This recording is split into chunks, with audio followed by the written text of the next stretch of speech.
Excuse me, sir, is this the Delta House? Sure. Come on in. They have cold beer and action on the game. I'm shocked to find that gambling is going on in here. It's time for the Degenerates Next Door. Dollar bills, y'all. Week 4 of the NFL season gets rolling tonight. I'm Jason Hammer. I do the Hammer and Nigel show. 93.1 WIBC in Indianapolis, alongside former elected official, tax-cutting machine, and also a top-rated radio host from the Kendall and Casey show, Rob Kendall. Rob, we are through 3 weeks of the NFL season, and tell me if I'm being over the top here. The Chiefs are done, and Daniel Jones is the MVP. I like it. I say we go with it. You may be over the top, but I like it. Let's go with it. Because if that means I don't got to see Taylor Swift no more, I'm in it. I'm down with it. So 3 games in, and this happens every year. Some teams play a little bit above their head. Some teams play a little bit below their level, but it's a long season, 17 games. When you see our game of the week this week, the Ravens at the Chiefs, somebody's going to have 3 losses through 4 weeks. Like, that's tough to overcome. What would the odds have been that after 4 weeks, the Bears could have the same or better record than either the Chiefs or the Ravens? That was a solid effort by your Chicago football Bears. I told you what was going to happen. I said I'm laying it on the Cowboys to ensure the Bears are not the first 0-17 team in the history of the NFL. And it worked. Anytime I bet on someone, the exact opposite happens. So I knew what was going down. So I'm doing it again this week, Hammer. I'm going heavy on the Raiders, baby. I'm going heavy on the Raiders against the Bears. Casinos were built by people saying, quote, I'm going heavy on the Raiders this weekend. The reason there's a Bellagio fountain show, the reason there's a roller coaster on the New York Strip is people saying, quote, I'm going heavy on the Raiders this week. Okay, so you and I had this conversation. Like, it's pretty much a pick-em game, Bears and the Raiders. So you bet at money line, right? You bet the Raiders. And let's say I bet $10 because I know it's sure a Bears win. I would gladly pay $10 every single week to have the Bears win every game. Wouldn't you pay $10 a week to see your favorite team win every game? Sure. Little hedge of your bet, so to speak. That's right. So instead of maybe buying a ticket to go to the game, where that would be up hundreds of dollars, you spend $10 to ensure the football gods and the king of jinxes take care of you. Because either I win $10, and you know how far I can stretch $10, or I got another week of being excited because the Bears won a football game. We're almost getting into voodoo here, and that makes me uncomfortable. But what I do know is that we've got a turd of a Thursday night game, and damn it, I want action on it. I want action tonight, satisfaction all night. It's not that it's a turd, but is anybody excited for Seattle at Arizona? Like, there are games on the schedule featuring teams that have worse records. One of them is our game of the week, right? But Seattle is really good defensively. Arizona, they've gotten a win this year. But is anybody going, hey, don't text me tonight, cancel the plans, we're watching Seahawks and Cardinals? There's about 8 to 10 teams in the league you're excited to watch, and everybody else you're just like, well, if it's the only thing on, I'll do it, but I'm not changing plans for this. So let's make it interesting. Let's get a little skin in the game here. Seattle is a 1.5-point road favorite at Arizona. This line has done a complete 180. Arizona opened up as a 1 to 1.5 point favorite. Now they're a home dog. And traditionally, home teams on Thursday have the advantage because it's a short week to prepare and the visiting team loses a day for travel. So you're talking about maybe just 2 days for Seattle to prepare. Assuming they took Monday off, you practice Tuesday, you practice, maybe a little Monday, but then you travel Wednesday and you play on Thursday. But man, Seattle just looks better. If you do the tail of the tape, who's got a better defense? Seattle. Who's got better receivers? Especially since Marvin Harrison Jr. can't catch a cold. Seattle. He stinks. Thanks to injuries, who's got a better rushing attack? Right now it's Seattle. So it comes down to the quarterback position. Kyler Murray, kind of a wild card against Sam Darnold, which you kind of know what you're going to get. I give the advantage to Seattle here. Going back to last year into this year, Seattle has won 7 straight on the road. That is so hard to do in the NFL. 7 straight on the road. They've covered the spread in 6 of their last 7 games against the Cardinals. And even though they've got a win on the board, the Cardinals have been outgained in every single game so far. The offense isn't clicking. So add all this up. I'm going to go with the road team on a Thursday. We're going to buck that trend because I think the better team usually wins on Thursday in a short week. Seattle is the better team. We're going to lay 1.5 with the Seahawks tonight. I could not have told you who the Seattle Seahawks quarterback was until you just told me. The man that once said he was seeing ghosts out there, but revived his career in Minnesota. Yeah. And now Seattle doesn't look that bad. Seattle looks pretty good. All right, I'll have some prop bets for you in this game a little bit later on when we make a little drive down to the prop shop.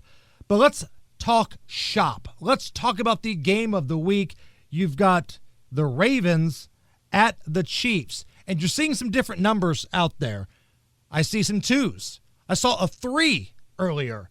So please, as we say all the time, if you're not married, if you're not wed to a single sports book, shop around, find the best number for you. But let's go with 2.5 here. Let's go right in the middle.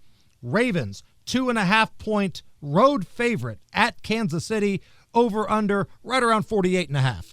Yeah, I'll be honest. I just don't want to cheer for defense, and I don't want to bet on the Ravens and lose money and have to see Taylor Swift. And I can't cheer for the Chiefs, so that really leaves me with one choice, and that's to take the over in this game to justify my decision, which all that logic is complete gibberish. The Ravens have, I believe, the 27th ranked defense in the league. The Chiefs are 21st. 48.5. What's that look like? That's like a 27-23 game. Gets me a cover on that. So sure, why not? I'll go with the over. So taking your hatred and superstitions aside, if there was a gun to your head and a mafia hitman said, you've got to get this game right to live, what are you doing?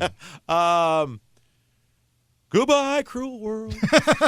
Just pull the trigger if I've got to see Taylor Swift for the next 3 hours. I would think I would take the Ravens laying 2.5. But when you got the refs picking Mahomes up off the ground, man. I mean, it's like the best 12th man in all of football are the refs every game for the Chiefs. So I don't know. That'd be hard. It'd be hard to give three against to anybody at home against Mahomes. But I would probably take the Ravens. So Rob Kendall on the over officially, though, at 48.5. That's right.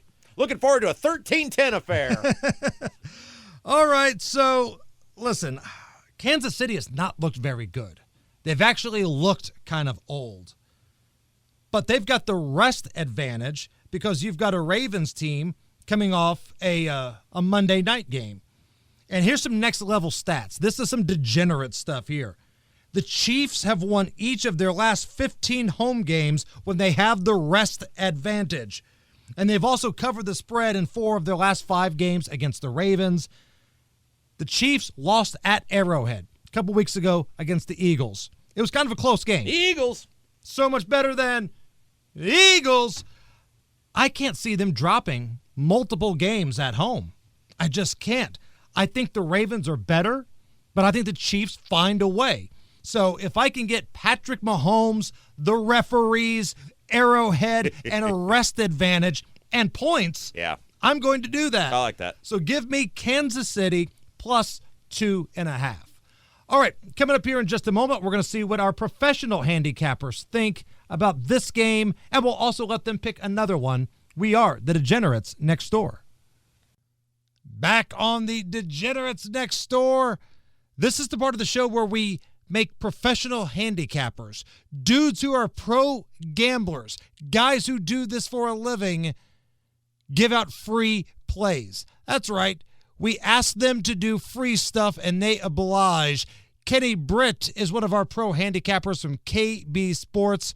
KB, how are you? I'm doing well. I'm closing my pool for the winter. I'm in the process of closing my pool. So that's always a sad time for me. But besides that, doing great. Good. All right, let's get down to business here. The game of the week seemed like it was a little bit more exciting in the preseason than a matchup of one-win teams here. But the Ravens at the Chiefs, both teams are 1-2. The Ravens are anywhere from a 2 to some spots even have a 3-point road favorite here. So we're kind of calling it 2.5 for the sake of this segment. Over under around 48.5. What do you think about this one? Yeah, I want to make sure, first of all, that you've talked about it, that you're either going to go to church on Sunday or send in your 10% tithe after what happened with – I don't know if you've talked about that yet. But I have not. I caught a break. Finally caught a break. The gambling gods blessed me with the cover of the Eagles game. Yes. We're never on that side, first of all. Never. Second of all, he should have downed the ball. Third of all, nobody was catching him. He was pulling away from people. He was 350 pounds. There's nothing better than a ridiculous cover unless it's a ridiculous cover parlayed with a fat guy touchdown. Absolutely. And Jason, I mean, seriously, the guys like me and you, we're on the right side of that 5% of the time. Right. You are absolutely right. Normally we get beat by that, but every once in a while the sun shines on a dog's backside and we get blessed. So at least make sure you send in your 10% this weekend. But anyway, I've been on Baltimore all week until today, and I started looking at it. How good is Baltimore's defense? They've given up 40 to Detroit, 40 to Buffalo, 17 to Cleveland, which that's a lot because it's Cleveland. Kansas City, they're getting Xavier Worthy back. They're at home. Both teams are 1-2. I cannot believe one of these teams are going to be 1-3 after this week. Right. But I wasn't even thinking about the game. I was like, oh, Baltimore's going to kill them. But then I started to really get into it. And, Jason, I'm going to be on Kansas City plus that 3 we discussed because I think the home field is going to cause some false starts, some miscommunication. Detroit sacked Lamar Jackson 7 times. I never thought I'd say this, but Lamar Jackson was running for his life. They could have sacked him 12 times if they were that close to it. Steve Spagnuolo is the best defensive coordinator in the league, hands down. He's watched that game film. And I think this is the week that maybe Kansas City looks like Kansas City again. So I'm going with Kansas City plus 3. I'm with you on that one. Now, I know what's going to happen here. The Ravens are going to win this game by 3. You're going to get a push, but I got it at 2.5, so I'm going to get beat by the hook. I know this is going to happen. We'll give you that one, man. Come on. It's 3 right now, so we can give you that. But, yeah, I'm with you. The Ravens' defense has not been very Ravens-like, so to speak. Right. And I just can't see the Chiefs losing another big, high-profile home game. Arrowhead is usually free money for the Kansas City Chiefs. They might not cover, but they would win. But this time, they're the dog at home. They lost to Philadelphia. That game was close, but it was ugly. I'm with you. I will take the Chiefs and the points and Mahomes and the referees all at right. Yeah. Plus they got money 5 extra here. Players. Right. Yeah. And back to Arrowhead, like you were saying, it's the loudest stadium in I think them in Seattle. Pittsburgh fans travel well. Philly fans are ruthless, but Kansas City's the loudest stadium in football. And I just don't see them. I don't see either team going 1-3, but being a home game, that's where I'm putting my, like you said, the home game, Mahomes and the referees. I was all on Baltimore until today. I really was. And yeah, I'm KC plus 3, Jason. All right. You get the pick of the litter here. Any other NFL game on the slate? What are you looking at? I am looking at Jacksonville, San Francisco. Jacksonville's done nothing to impress me. They've beat Carolina. They lost to Cincinnati. They beat Houston on a pick 6 at the end of the game. Brock Purdy's supposed to be back this week. I know they've still got injuries or beat up at wide receiver, but San Francisco to me is a much, much better team by more than 3 points, which is what the line is. I don't understand the line. I am not a Trevor Lawrence fan, if I got to choose, and you tell me your answer, if I had to choose between Mac Jones and Trevor Lawrence, I would choose Mac Jones. But yeah, Brock Purdy is going to be back. You got Christian McCaffrey, Ricky Purcell. I think he's leading the league in receiving or right up there. So I'm going San Francisco -3, and I don't think it's going to be close. I think Jacksonville, I think San Francisco might just take them out behind the woodshed this weekend. Jacksonville's one of those teams, Kenny, that just when you think you've got them figured out, they will either win a game they have no contest, no business winning, or lose a game that they should absolutely win. Like, they're really hard to figure out. You're exactly right about them. They've been that way for a couple of years, and that goes back to the quarterback, I think. I don't know if Trevor Lawrence is any good. Like, he's been in the league either. for a number of years. We don't know if Trevor Lawrence is any good. And we should. And I just, they had that run in the playoffs 2 or 3 years ago. But besides that, we just haven't seen a lot out of him. And with Brock, I would have made this play even with Mac Jones. But with Brock Purdy, I just think I can't understand the line being 3. That scares me because I think it should be at least 6. But I'm on San Francisco -3 all day long. If anybody wants to become a client of yours for the NFL, for college football, for horse racing, for everything and in between, where can they go? Yeah, I'm on Facebook on KB Sports. Baseball, I spoke about it Tuesday. It's just getting better and better. I'm over 65% for the month now. I'm actually 3-0 today as we're recording. Just absolutely on fire in baseball. I got a Major League Baseball package for the playoffs, $30 for the entire month all the way through to the World Series. You sign up on Facebook on KB Sports, and we've all got plays this week or we can all go 8-0, I believe, on both days. So let's do it. Let's all crush the bookies this week, make some money, because Vegas has had a good September so far. They have added another level of hotels on the Strip. All right, my man. Kenny Britt, KB Sports. We'll talk to you on Tuesday when we do the college show. Yes, sir. Have a good one, guys. We go from one professional handicapper to another one. Let's connect with our pal David Stefanoff, the man behind FollowNeverFade.com. Check out the website. Follow him on social media. He's always passing out free plays. David, how are you? Good afternoon, Hammer. How's the captain of the ship doing this afternoon? A lot better this week than weeks before. We had a good week last week, David, so let's see if we can keep that going. Although a little birdie told me we might be on opposite sides of the game of the week here. The Ravens at the Chiefs. The line is anywhere from 2 to some spots have a 3. Ravens as the favorite on the road. Over under pretty consistent at 48.5. My logic, David, was I can't see the Chiefs being turds at home in multiple weeks in a row. Like, they were not very good against the Eagles at home, but Arrowhead and Mahomes and catching points and the referees and all of that kind of stuff has me on the Chiefs this week catching the points. I think you're on the other side, though, right? There's a reason why Ravens are the favorite. I think everything you're saying is supposed to happen. It hasn't happened.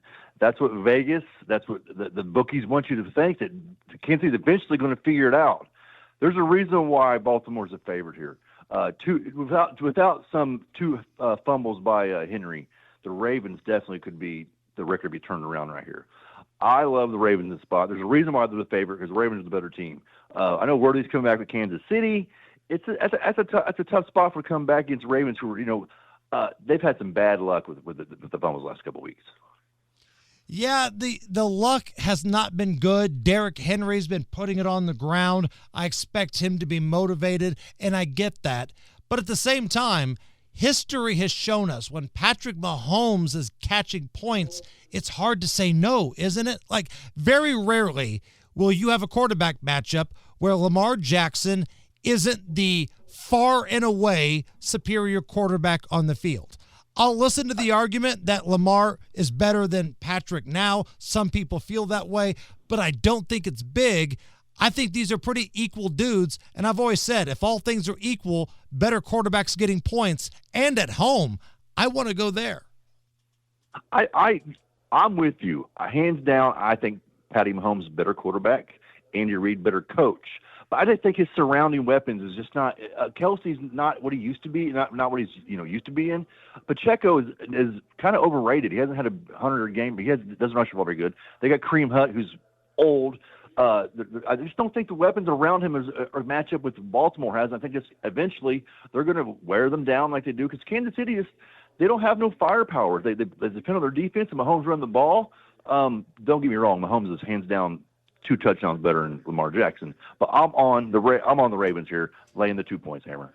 All right, so now I'll give you the privilege of picking any other game on the board here and giving us a play on. Okay, last week, people, I gave out the Carolina Panthers plus the 6.5 points. I said it was stinky. Sir. I said it was gross, and they shut them out 30-0. Well, we're going back to the same thing this week. We're on the Bengals plus 7.5. It's ugly. It's gross. It's Monday Night Football. Get it now because this line will go down. The Sharps will hammer this line down to 6.5. Get to 7.5 now. Cincinnati, yes, we know Browning. It's overreaction. Vegas is overreacting here. They want everybody to overreact and take Denver here. Cincinnati's going to run the ball. Denver's not very good with stopping the ball. Cincinnati's going to run the ball. Give me Jake Browning 3 weeks with the offense under his belt. I'm just taking the points here. It's ugly. It's gross, just like last week's. But hey, I'm taking the 7.5. And you feel a little freaky, take that money line, Hammer. Oh, okay. A little sprinkle on that money line here for the Natty. All right. So you've got Ravens -2 and the Bengals catching a touchdown and the hook. If somebody wants to become a client of yours, David, if they want college football, the NFL, baseball playoffs, if they want tennis for the little bit that's left, where could they go? Hey, everybody follow me, Facebook, TikTok, Instagram, YouTube, Twitter. Right now, my NFL record is 19-6 so far on single plays. I put out 2 teasers every Saturday and Sunday. We're 6-2 on teasers. 19-6 so far in NFL football. You sign up for my football package, you get baseball and tennis for free. If you follow me on all these platforms, I drop tennis gems every single day, and we win way more than we lose. Shout out to Hammer. Shout out to Kenny Britt. Shout out to Rob, the mayor of Brownsburg. Thank you for following. Let's keep it going. Hammer, good luck to you. I know we're going head-to-head. You're the captain of the ship. I'm glad you got it back on track last week. Let's have a great week. And don't forget to follow Never Fade. All right, there you go. Our professional handicappers laying it out for you for free. But the free plays are not over. Rob and I have got more action, okay? That is coming up next. Back on the Degenerates Next Door. Grab the wallet, grab the keys. We're making a little trip down to the prop shop. I'll take you to the Prop shop. I'll let you lick the lollipop. Go ahead, girl, don't you stop. Keep on going till you hit the Prop. All right, let's start with tonight. Action tonight. Again, we got to find some way to make Seattle at Arizona interesting. How about Kyler Murray? Let's take a look at the rushing yards. The line is set at over 27.5. So far this year, in the 3 games, he's had 7, 7, and 6 attempts per game, but that was with James Conner. He's gone. He's out for the year. So they're going to have to find some sort of uptick in rushing yards, and I feel like Kyler Murray is the guy to do it. We're going to go over 27.5 rushing yards for Kyler Murray. Now, on the other side of the ball, because I like to have rooting interest throughout the game. Whoever has the ball, I want to have a rooting interest. Let's take a look at Seattle wide receiver Jackson Smith-Njigba. Rob, to steal a phrase from you, you ready to get nuts? Yeah! His total for tonight, over under 83.5 yards receiving. Now that sounds like a pretty big number for a divisional game on the road. But so far this year, in the 3 games, he's had 124, 103, and 96. And look at the targets. He's become the go-to dude for Sam Darnold. 13, 10, and 6. So even if he has a game that is 13 yards less than his worst performance this year, we're still pushing. So let's ride the lightning. Let's go for it. Let's get nuts. over 83.5 JSN for Seattle tonight. And as for Sunday, Jackson Dart getting his first start. You're going to pay a little juice on this, but over 0.5 interceptions. I knew you were doing that. I knew it. Baker Mayfield, over 0.5 interceptions. And since both of those are negative, right, the Dart prop is minus 175. Ooh. Why don't we parlay that with something that's going to give us some juice? How about Michael Pittman Jr. of the Colts? Anytime touchdown. Rams corner is out. You could have a depleted Colts wide receiver core. We don't know if the full lineup will be there. Michael Pittman Jr., anytime touchdown, plus 210. Those are your prop bets for this weekend. Now, for all of you cheapskates, let's ball on a budget. This happens to be a $100 minimum bet table. Perhaps you'd be more comfortable at one of our lower stakes tables. Oh! All right, you cheapskates. It's time for Rob Kendall's Ballin' on a Budget. Very tight with $1. You've been hitting these this year. Yeah, and I was one Browns win against the Packers. How the hell did that happen for being 3 for 3 this year? So this is a way where somebody can take a very small amount of money and at the very least double it. That's right. Yeah, we take, some lower odds, some safer plays, put them together, you get long odds. So this is what we call Ballin' on a Budget, the buy-down version, in which we're taking teams that are mega favorites and we're buying a few points. Okay, so this is a weenie move. That's right. Got it. But the money all spins the same if you win it, Hammer. All right, we got the Bills. We're buying them down to 9.5 against the Browns at minus 240. The Lions, minus 5.5, minus 215. The Chargers, minus 2.5 at the Giants. And the Packers, minus 2.5 at the Cowboys, minus 265. So Bills, minus 9.5. Lions, minus 5.5. Chargers, minus 2.5. Packers, minus 2.5. You put them all together, you get plus 307, which means a $10 bet would pay you $30.75. Don't tease me, bro. All right, those are our picks for this week. We will be back on Tuesday for the college football edition of this little nickel and dime pony show. For Rob Kendall, for David Stefanoff, for Kenny Britt, I'm Jason Hammer. May the odds be ever in your favor, and we will talk to you next Tuesday here on The Degenerates Next Door.